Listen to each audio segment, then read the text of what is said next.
Bismillahirrahmanirrahim. Assalamualaikum warahmatullahi wabarakatuh. Alhamdulillah, alhamdulillahirabbil alamin. Wassalatu wassalamu ala asrofil anbiya wal mursalin wa ala alihi wa sahbihi ajmain. Rabbi israh li sadri wa yassir li amri wahlul 'uqdatam min lisani yafqahul qawli, amma ba'du.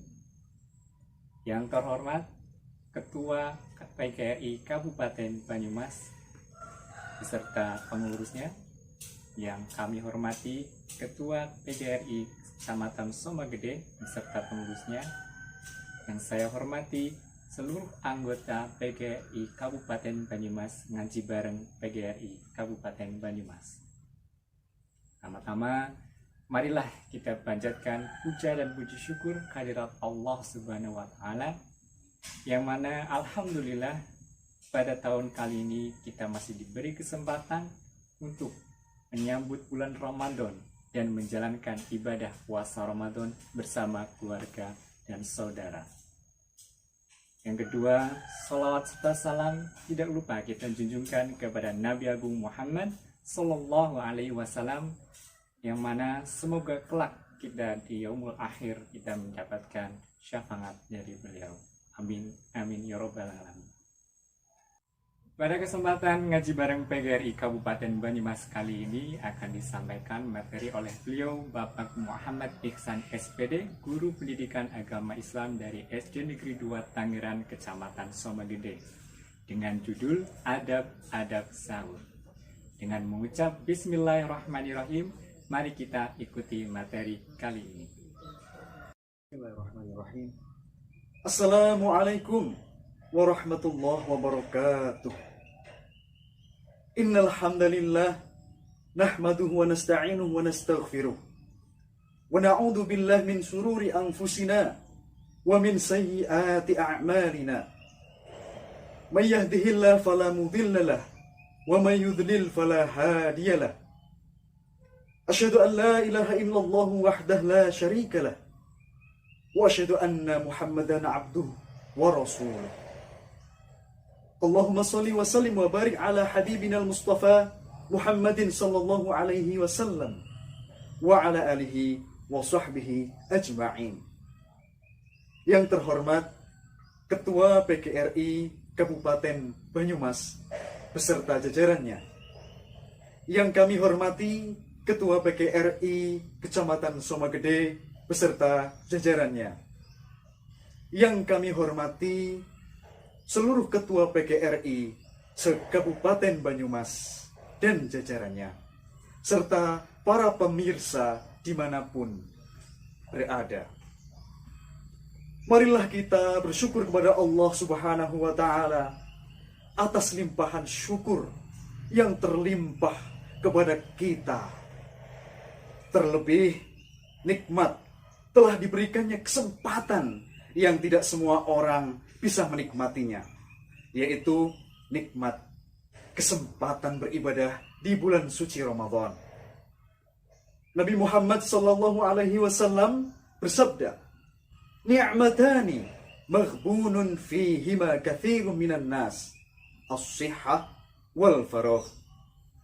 Ada dua nikmat yang kebanyakan manusia lalai terhadapnya, yaitu nikmat as-sihhah, kesehatan, wal faragh, waktu atau kesempatan. Mudah-mudahan nikmat ini bisa kita syukuri dengan sebaik-baiknya dengan manifestasi perbuatan kita dalam kehidupan kita sehari-hari. Salawat beriringkan salam, marilah kita haturkan keharibaan junjungan kita Nabiullah Muhammad sallallahu alaihi wasallam. Karena beliaulah kita berhasil keluar dari zaman jahiliyah kepada zaman yang terang benderang ini. Para pemirsa rahimakumullah, pada kesempatan kali ini kami akan menyampaikan materi tentang sahur. Lebih khususnya lagi adalah adab-adab yang berkaitan dengan sahur. Pemirsa rahimani wa rahimakumullah, apa itu adab? adab adalah hal yang harus atau sepatutnya dilakukan oleh seorang muslim. Nah, di sini adab-adab sahur adalah hal yang sudah sepatutnya dilakukan oleh kita orang Islam ketika melaksanakan sahur. Insya Allah untuk sahur sendiri semuanya sudah paham, karena ini merupakan hal yang umum. Dari kecil sampai kita sekarang sering kita mendengar sahur, apalagi biasanya di kampung kita ada kelodek-kelodek yang membangunkan sahur. Sahur. Sahur adalah makanan yang kita makan ketika kita mempersiapkan ibadah siam di bulan suci Ramadan. Waktunya ketika kita makan sahur disebut sahar. Sahar, waktu kita melaksanakan sahur. Kemudian ada istilah lain, suhur. Suhur adalah perbuatan atau kegiatan sahur kita. Nah, mari kita bahas adab-adab sahur yang kami nukil dari hadis Nabi Shallallahu Alaihi Wasallam. Para pemirsa yang dirahmati Allah, kita akan membahas sedikit ya untuk murojaah apa itu hadis Nabi. Ma udhifa ila Nabi sallallahu alaihi wasallam min qaulin aw fi'lin aw taqririn aw sifatin. Segala sesuatu yang udhifa disandarkan kepada Nabi sallallahu alaihi wasallam berupa perkataan, perbuatan, ketetapan maupun sifat. Ini hadis dalam pandangan para ulama hadis. Baiklah, kita masuk kepada adab yang pertama. Adab yang pertama berdasarkan hadis Nabi Shallallahu Alaihi Wasallam berkaitan dengan sahur adalah meyakini. Meyakini apa? Meyakini bahwasanya sahur merupakan ibadah yang sangat mulia. Sahur bukanlah perkara yang sepele, bukanlah perkara yang kita pandang sebelah mata. Karena apa? Nabi Muhammad SAW sudah memerintahkan, sudah mewanti-wanti kepada kita semua umat Islam. Dalam hadisnya, tasahharu fa inna fis sahuri barokah. Sahurlah kamu semuanya, atau sahurlah wahai umat Islam, fa inna fis sahur barokah, karena sungguh dalam sahur itu ada keberkahan. Dalam riwayat ini ya, atau matan hadis riwayat ini, isi kandungan hadis ini tasahharu, ada kata kerja perintah al-amr. Kata kerja perintah kalau dalam ilmu usulul fiqh itu tidak selalu berupa perintah yang wajib. Memang benar, al-aslu lil amr, al-aslu fil amri lil wujub. Segala sesuatu yang itu adalah kata kerja perintah dalam Al-Quran dan As-Sunnah adalah wajib, sampai ada sesuatu yang menjadikannya tidak wajib. Tasahharu ini bukanlah, secara hukum bukanlah wajib, akan tetapi berupa perintah yang sunnah atau mandub. Oleh karenanya Nabi Muhammad SAW memerintahkan kepada kita, menganjurkan kepada kita, karena sahur itu membawa banyak sekali berkah atau barokah. Kemudian adab yang kedua. Adab yang kedua adalah meluruskan niat ikhlas karena Allah Subhanahu wa Ta'ala. Ada orang Islam yang mungkin sebagian kecil umat Islam yang sahur hanya karena khawatir ketika puasa tidak kuat, terlalu lemas, terlalu lapar, terlalu haus. Tapi ternyata bukan hanya sekedar itu. Sahur harus diniatkan ikhlas karena ibadah kepada Allah Subhanahu wa Ta'ala, dan kita menaati apa yang menjadi perintah, apa yang menjadi anjuran Nabi Muhammad Sallallahu Alaihi Wasallam. Dalam salah satu hadis yang sangat terkenal, hadis mutawatir tentang niat, qala Nabi Sallallahu Alaihi Wasallam, innamal a'malu binniyat wa innamal likulli imri'in ma nawa. Sesungguhnya semua amal perbuatan didasarkan pada niatnya, dan semuanya akan mendapatkan sesuai apa yang ia niatkan. Oleh karenanya, marilah kita ikhlaskan dalam kegiatan syukur ini, kita ikhlaskan niat karena Allah Subhanahu wa ta'ala. Kemudian adab yang ketiga. Nah, ini tidak kalah penting. Kita terkadang melaksanakan ibadah sahur, makan kebablasan, minum berlebihan. Jadi kita kekenyangan, penuh perut kita. Ini bukanlah hal yang baik dalam Islam. Karena apa? Ternyata Nabi Muhammad Sallallahu Alaihi Wasallam pernah menyampaikan berkaitan dengan hal berlebihan ketika makan. Hadis Nabi begini, ma mala'a adami wi'a'an syarran min batnin bihasbi ibni adam akalatun yukimna sulbahu fa in kana la mahalata fa thuluthun li ta'amihi wa thuluthun li syarabihi wa thuluthun li nafasihi. Yang artinya, tidak ada wadah yang lebih buruk yang dipenuhi oleh manusia, melainkan ia adalah perut.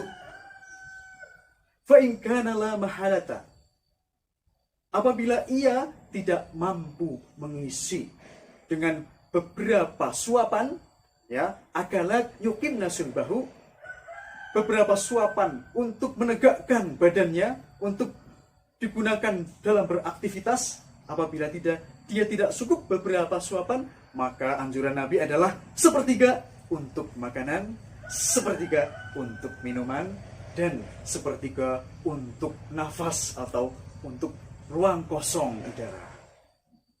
Itu adab yang ketiga.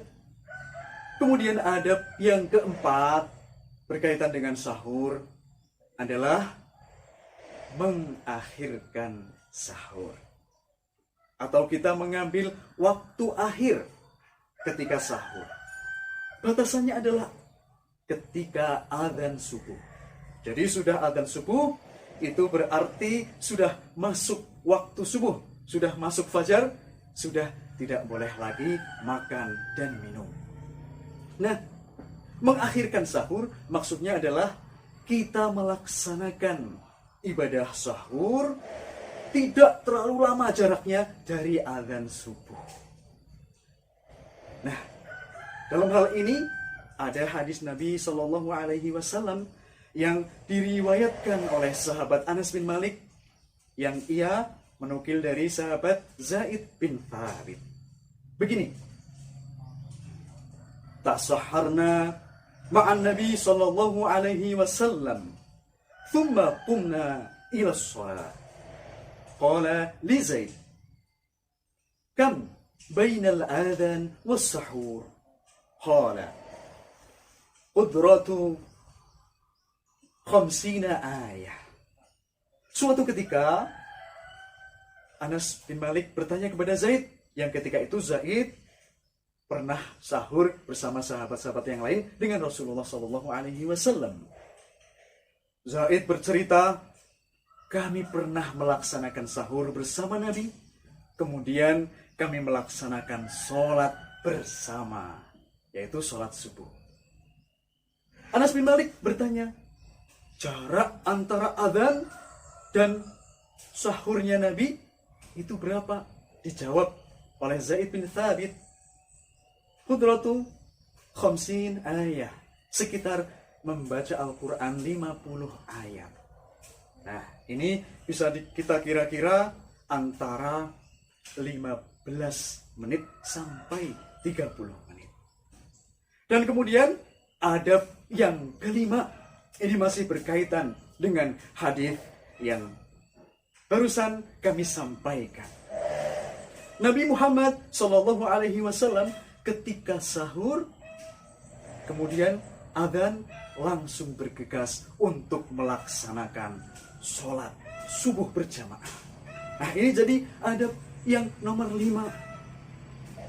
Setelah sahur, usahakan tidak tidur lagi. Nah, ini mungkin ada sebagian dari kita yang sahurnya masih lail, ya, lail atau malam. Itu kan dibagi 3, malam awal, malam tengah, malam akhir. Sahur itu batas antara malam akhir dan subuh. Nah, ada yang masih malam melaksanakan ibadah sahur. Ini sah-sah saja, akan tetapi anjuran Nabi Muhammad adalah mengakhirkan sahur. Ada yang sahur ketika masih lain, kemudian tidur lagi, bablas sampai sudah matahari terbit. Nah, inilah menjadi salah satu hikmah mengapa Nabi Muhammad SAW menganjurkan kepada umatnya untuk mengakhirkan sahur, supaya, ya salah satunya, supaya kita tidak telat melaksanakan sholat subuh berjamaah. Kemudian adab yang ke-6, ini kami ambilkan dari Al-Quran. Dalam Al-Quran, surat Ali Imran, ayat 16 dan ayat 17, A'udzu billahi minasyaitonir rajim.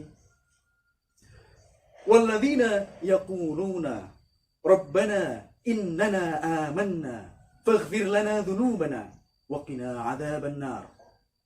As-sabirina was-sadiqina wal-qanitina wal-munfiqin wal-mustaghfirina bil ashar. Yang artinya yaitu orang-orang yang ia berdoa, Rabbana innana amanna, ya Allah, ya Tuhan kami, sesungguhnya kami beriman kepadamu. Faghfir lana dzunubana, maka ampunilah dosa-dosa kami. Wa qina adzaban nar, dan jauhkanlah kami dari azab neraka. Yaitu orang-orang yang sabar, as-sabirin was-sadiqin, orang-orang yang jujur. As-sabirina was-sadiqina wal-qanitin, dan orang-orang yang taat. Wal-munfiqin, dan orang-orang yang suka berinfak di jalan Allah. Wal-mustaghfirina bil ashar, dan orang-orang yang mereka suka memohon ampun kepada Allah pada waktu sahar atau pada waktu sahur. Nah, ini adalah keutamaan orang yang melaksanakan sahur dan ia banyak memohon ampun kepada Allah Subhanahu wa taala, dan ini menjadi adab dalam sahur.